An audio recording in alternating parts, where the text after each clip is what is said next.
Ah salut! C'est quoi les trois amigos? Ah c'est vrai que c'est une question qu'on nous pose régulièrement. Les trois amigos, ça semble très mystérieux, ça sonne un peu comme une blague. Bah, les trois amigos, c'est un concept clé dans une équipe agile qui fonctionne bien. On en entend surtout parler dans le domaine du test et de la qualité, on en entend surtout parler dans la bouche des testeurs agiles. Et bah dans cette vidéo, on va t'expliquer tout ça. C'est un sujet que je connais bien, hein. Moi, je suis Jean-Pierre Lambert et je dis souvent qu'il n'y a pas d'agilité sans qualité. Et j'aime bien me présenter comme coach agile et qualité, parce que justement, pour moi, les deux, ils sont indissociables. Dans les équipes que j'accompagne, j'ai souvent eu ce rôle ou cette casquette d'expert test à porter, à insuffler les sujets de qualité, de stratégie de test, de test agile. Et je te le confirme, les trois amigos, c'est vraiment un terme qu'on entend souvent dans ce domaine. Mais justement, comme on va le voir, c'est un concept qui est vraiment très important. Et ça, pas uniquement que du point de vue du test. Les trois amigos, les trois amis, ce sont trois experts. Trois focus qu'il faut avoir en permanence autour de la table dès qu'on parle d'un sujet. Ces trois focus sont le métier, la technique et le test. L'idée derrière les trois amigos, c'est de se dire que dès lors qu'on discute d'un sujet, eh bien on admet, on se dit qu'on n'a pas une vision complète du sujet tant qu'on n'a pas eu ces trois focus. Alors dit comme ça semble une évidence, hein. Sans vision métier, on risque de taper à côté, de construire la mauvaise chose, de rater des choses importantes. A l'inverse, sans vision technique, on risque cette fois d'imaginer des choses irréalisables ou trop coûteuses, en tout cas de ne pas trouver le juste équilibre, le compromis idéal entre coût de construction de la solution et valeur apportée par la solution. Et enfin, sans vision test, on risque de prendre des risques inconsidérés, de rater des subtilités importantes ou simplement de ne pas prendre en compte la testabilité et de se retrouver avec une solution qui est complètement intestable ou du moins intestable facilement ou encore pour un coût qui est raisonnable. Et là, on sait très bien ce qui se passe dans ces situations-là. Bon, bah voilà, c'est fini. Il n'y a plus qu'à tester le nouveau module de paiement et puis mettre en prod. Attendez, je n'ai aucun moyen de tester. Je n'ai pas de carte bancaire de test. Comment je suis censé faire? Non, mais j'étais pas au courant, moi, qu'il fallait un système de test. Franchement, c'est super compliqué. Ah ouais, écoutez, on a promis ça la semaine prochaine aux clients. Alors on va le mettre en prod comme ça. De toute façon, toi t'as bien bossé, il n'y a pas de bug, hein? Il n'y a pas de bug. Donc tout va bien. Allez, on met en prod. Oui, c'est ce qui arrive dans la vraie vie, hein. Bon, je pense que tu vois bien l'idée, à la fois enfantine et pourtant très pertinente, d'avoir ces trois focus réunis à la même table pour s'assurer qu'on a bien fait le tour d'un sujet donné. Mais attention, ça a l'air une évidence. Et pourtant, souvent on voit des situations où on oublie l'un ou l'autre de ces trois focus, voire 2 sur 3. Par exemple, le chef de projet qui estime à la place des devs. Ah, ou le dev qui développe tout seul dans son coin la solution.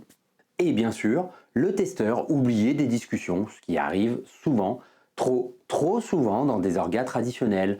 Les orgas où le testeur est un peu la cinquième roue du carrosse, qui découvre les specs après qu'elles aient été implantées, quand il est alors trop tard pour corriger tous les problèmes qui étaient pourtant déjà visibles dès la spec. Ce qui est un sacré drame en soi, hein, car plus on corrige tard un problème, un bug, plus ça coûte cher. Quand on détecte un problème alors qu'on n'en est qu'à la spec, ça coûte pratiquement rien à corriger. Le but des trois amigos, c'est aussi d'encourager et de faciliter l'intelligence collective. Ces trois experts forment un groupe avec des compétences et des focus différents qui se complètent. Ensemble, s'ils travaillent correctement ensemble, ils arrivent à générer de l'intelligence collective. C'est-à-dire qu'en gros, la somme de l'intelligence du groupe est supérieure à la somme des intelligences individuelles des membres qui composent le groupe. Et c'est comme ça qu'on arrive à réaliser la promesse de l'agilité, générer plus de valeur pour moins d'efforts, justement en découvrant et en concevant des solutions qui répondent suffisamment bien aux besoins tout en coûtant moins cher. Et ça peut pas arriver avec des acteurs isolés qui se passent le bâton. Quand le groupe entre dans une dynamique collective, il se passe alors ce genre de choses. Ça ressemble à ça. Voilà, ça y est. On a listé les 15 cas d'usage. En vrai, on n'a que 4 règles métiers derrière. Après, c'est juste des variantes, quoi. D'ailleurs, on voit qu'en faisant seulement 2 des règles métiers, on gère 12 des cas d'usage sur les 15. On devrait peut-être commencer par là. Ah mais bien vu. Mais à la réflexion, je pense qu'on peut laisser tomber carrément les 3 autres cas d'usage. De toute façon, ils sont très peu utilisés. Les utilisateurs vont pouvoir apprendre à s'en passer, non? Tu es sûr? J'ai l'impression que les règles métiers se combinent, du coup, ça fait plein d'autres cas d'usage. Ouais. Ah ouais, c'est vrai ça fait complètement exploser les cas d'usage du coup. Bon, comment on peut découper ça? Mon impression, c'est que si on sépare les concepts des différentes règles métiers, on peut les tester autrement. Avoir une combinatoire, une combinaison, en somme, qui reste gérable. Carrément, ouais. Ouais, carrément. Les 3 amigos, ben, c'est pas optionnel, hein. Dans une équipe qui fonctionne bien, on voit forcément ces dynamiques. Qu'on les appelle 3 amigos ou pas, peu importe comment on les appelle, on voit ces relations, ces dynamiques, on voit cette intelligence collective.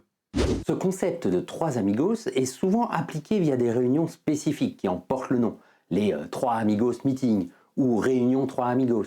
Alors attention, pour nous, ça semble un peu réducteur, hein. On pense que les 3 amigos, ça devrait être un véritable état d'esprit, tout le temps. Pas uniquement pendant des réunions spécifiques qui en portent le nom. On reviendra là-dessus tout à l'heure, hein. Pour l'instant, détaillons ce concept de réunion 3 amigos. On entend quoi par là? Eh bien, le mieux pour l'expliquer, c'est de faire l'analogie avec d'autres pratiques. Un atelier que j'adore, c'est l'example mapping. Vraiment, c'est mon atelier fétiche. On en a bien sûr déjà parlé sur la chaîne. Dans cet atelier, justement, on va mélanger les enjeux et contraintes métiers avec l'expertise technique et les problématiques de test. Et bah tu l'as vu venir, ce sont les 3 focus des 3 amigos. Plus globalement, si on élargit la forme que peut prendre ces 3 amigos meeting, et sans se limiter à l'example mapping, eh bien ce sont les experts avec ces 3 focus qui se retrouvent ensemble pour parler d'un sujet à venir, pour le détailler, le décortiquer, l'expliciter, le découper. Et ça, bah, on se rend compte que ça porte aussi un autre nom, hein, qui est généralement associé à Scrum, l'affinage, ou refinement en anglais. La version actuelle du Scrum Guide dit que c'est une activité en continu, sans être prescriptive sur la manière de faire. Concrètement, ce que font la plupart des équipes, c'est de faire des réunions avec toute l'équipe, souvent récurrentes pour discuter des sujets à venir, les travailler, les découper. Bref, faire du 3 amigos. Parfois, des équipes font la différence avec l'affinage de Scrum. Elles vont alors utiliser le terme de 3 amigos meeting, souvent abrégé en 3A. Allez, viens, on va faire un 3A. 3A pour désigner une réunion ad hoc et pas nécessairement avec toute l'équipe. Par opposition qu'elles font au refinement, ou à l'affinage, que l'équipe pratiquerait sous la forme d'une réunion récurrente et cette fois avec toute l'équipe. Soyons clairs, les deux sont du refinement au sens du Scrum Guide. L'équipe a juste décidé d'appeler autrement des moments plus formels et avec toute l'équipe, et des moments à la demande pour creuser spécifiquement certains sujets avec certaines personnes. Ok. On vient de dire que certaines équipes utilisaient le terme 3 amigos pour différencier les moments d'affinage avec toute l'équipe de ceux avec seulement certains membres. Justement, 3 amigos, ça veut dire 3 personnes, non? Eh bien, pas forcément. Pour commencer, attention, on parle de compétences, on parle de focus. Ça veut dire que parfois, rarement, mais parfois, on a des personnes qui maîtrisent plusieurs focus. On n'a alors pas nécessairement besoin d'être 3 personnes. Alors attention tout de même, hein, ça peut être une pente glissante. On t'interdit d'utiliser cette vidéo comme excuse pour exclure les experts de l'équipe. Ne nous fais pas dire ce qu'on n'a pas dit. Surtout que ce n'est pas évident d'avoir plusieurs focus simultanément en tête. Mais effectivement, parfois, notamment lorsqu'on a des gros écarts de seniorité, on se retrouve avec une personne qui en connaît plus que tous les autres sur plusieurs focus. Alors bon, prends quand même cette situation comme une opportunité de faire monter en compétence les autres membres de l'équipe. Et donc, invite-les quand même. Parce que, à l'inverse, on pourrait tout à fait imaginer avoir plus de 3 personnes dans la session. On vient d'expliquer qu'il fallait impérativement avoir en tête les 3 focus. Donc, ça veut dire qu'on ne peut pas être plus que 3 personnes? Là encore, c'est à nuancer. Tout d'abord, ces 3 focus, c'est un minimum. On a souvent vu des cas de figure où il y avait des focus supplémentaires à apporter pour avoir effectivement une vision complète du sujet. Ça peut être lié à des sujets exceptionnels pour l'équipe, qui nécessitent un expert en dehors de l'équipe, comme un Ops pour un sujet touchant à l'infra, un expert de la sécurité, ou encore un data scientist. Enfin bref, à toi d'ajuster en fonction de ta situation.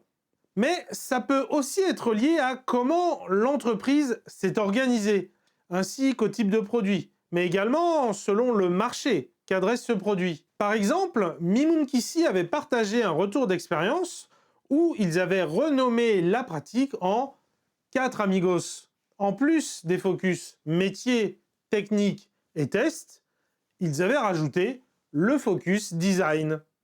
Et un autre point qui lui aussi est contextuel, eh bien tout simplement la taille de l'équipe. Quand on choisit d'inviter ou de ne pas inviter certaines personnes à certaines réflexions ou à certains ateliers, eh bien, on a tendance à très bien voir le coût d'inviter les personnes. Plus on invite de personnes, plus on perd du temps passé en réunion. Bref, la réunion coûte plus cher. Mais souvent, on ne voit pas, ou en tout cas on ne prend pas en compte le coût en contrepartie. Le coût qui est souvent invisible, celui de devoir passer l'information à ceux qui n'étaient pas là. Ce que je veux dire, c'est qu'en général, on se dit Ok, invitons moins de personnes pour être plus efficace. mais par contre, on ne se dit pas Attention, il faudra bien s'aligner avec les autres membres de l'équipe ensuite. pourtant, ce coût est loin d'être anodin. Ça peut réellement coûter cher de réaligner ensuite l'ensemble de l'équipe. C'est aussi souvent ce qui nécessite d'écrire de la documentation, des spécifications, qui auraient au final été superflues avec tout le monde dans la salle. On se retrouve aussi à devoir refaire le même travail, des choses qu'on a mal faites parce que la personne qui a fait le travail n'était pas dans l'atelier et n'a pas eu la bonne information. En plus, potentiellement, on perd en engagement si on exclut certaines personnes de la réunion, qui se retrouvent avec le sentiment d'être positionnés en tant qu'exécutants. Sans le vouloir, on peut même arriver à créer une hiérarchie de fait dans l'équipe. Alors, sans devenir dogmatique en disant qu'il faut toujours impliquer tout le monde dans toutes les réunions, les ateliers, les réflexions, il faut impérativement être conscient du coût que cela représente de ne pas inclure tout le monde. De fait, si l'équipe est petite, par exemple 4, 5 ou 6 personnes, souvent il est plus efficace et rentable de faire directement tous ces échanges avec l'intégralité de l'équipe. Et si l'équipe est plus grosse, il faut bien intégrer cette composante de passer l'information au reste de l'équipe. Il faut être conscient du coût que cela rajoute. Et même se demander si, pourquoi pas, on ne gagnerait pas à découper l'équipe en 2 équipes plus petites. Les 3 amigos, c'est souvent entendu comme un type de réunion. Selon nous, c'est beaucoup plus que ça. C'est un véritable état d'esprit. L'état d'esprit 3 amigos, c'est vivre la pluridisciplinarité de l'équipe à tout instant. C'est se poser la question de est-ce qu'on a bien fait le tour des 3 focus à tout instant? Par exemple, on est en train de mettre en prod. As-tu pensé à tous les aspects, aussi bien métier, tech et test? Ou encore, on nous soumet un sujet urgent. As-tu pensé à tous les aspects, aussi bien métier, tech et test? Ou alors, on fait évoluer notre process. As-tu pensé à tous les aspects, aussi bien métier, tech et test? Ces 3 focus, il faut les avoir toujours en tête, quel que soit le sujet, quel que soit ce qui arrive, tout le temps, à tout instant. Découvre ou redécouvre l'agilité via notre formation gratuite. On y fournit aussi tout un tas d'outils pour fluidifier le fonctionnement de ton équipe. Clique ici pour la découvrir. J'ai parlé de l'example mapping comme outil pour animer, faciliter, vivre la dynamique des 3 amigos. C'est quoi cet atelier? Comment est-ce qu'on l'utilise? Comment est-ce qu'on l'anime? Eh bien, toutes les informations sont dans cette précédente vidéo. Je te dis à très bientôt. Vous êtes mes plus grands fans!